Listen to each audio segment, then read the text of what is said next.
Basilio, nagbisita ka. Hindi na, meron po ko dyan ng mga bagong balita. Ano yun siya? Balita po natin sa mga tao. Ano siya? Tungkol po sa mga bahay sa buwan. Sino? Si Tandang Selo po. Ano nangyari sa kanila? Si Tandang Selo po yung nawawala. Ano? Kailan pa? Si Rui, nasaan? Si Rui po, namatay. Ano? Bakit? Paano nangyari?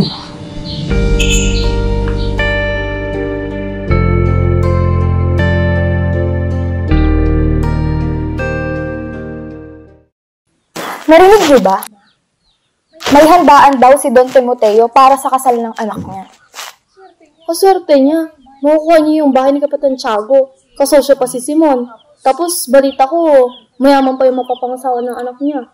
Yung grande draw ang salo-salo. Kapitan General daw ang ninong. Siguradong si Simon ang may plano. Kailan ang kasal? 2 araw daw bago umalis ang Kapitan General. Regalo raw ni Simon ay mga brilliant perlas. Grabe, sobrang grande no? Para raw gulat sa pamamaalam niya. Wala na raw siyang dahilan para manatili rito.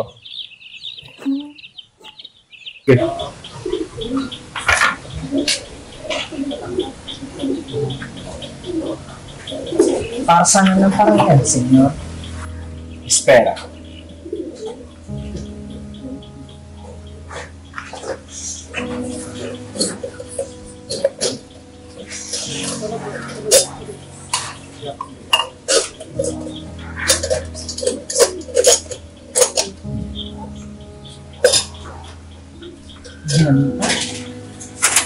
Hindi lang ito simpleng dinamita.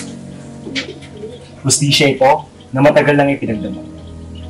Ang lampara, ang hudyat ng pagbabago. Ito ang gagamitin niya sa pista. Lalagay ito sa gitna ng hapag. Pagkatapos ng 20 minuto, sasabog.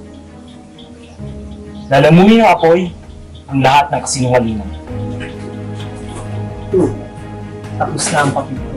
Hindi. Ikaw ang magiging apoy. Pagkatapos ng pagsabog, lalabas ang mga kasamahan ko. Magkakagulo sa lungsod. Pupunta kayo sa bahay ni Quiroga. Doon ang mga armas. Wala bang iniligtas? Ang lipunang ito ay bulok. Walang kwenta at walang saysay ang pagpili. Ang mga duwag ay kailangang mawala. Sa dugo, makakamit natin ang malayang bansa. At ano sasabihin ng mundo, senyor? Pupurihin tayo ng lahat ng inaapi. Sa wakas, may sumubok.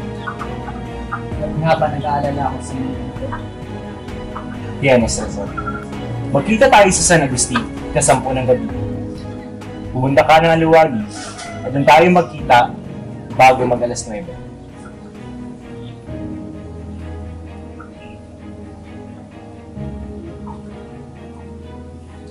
Hanggang mamaya, senyor.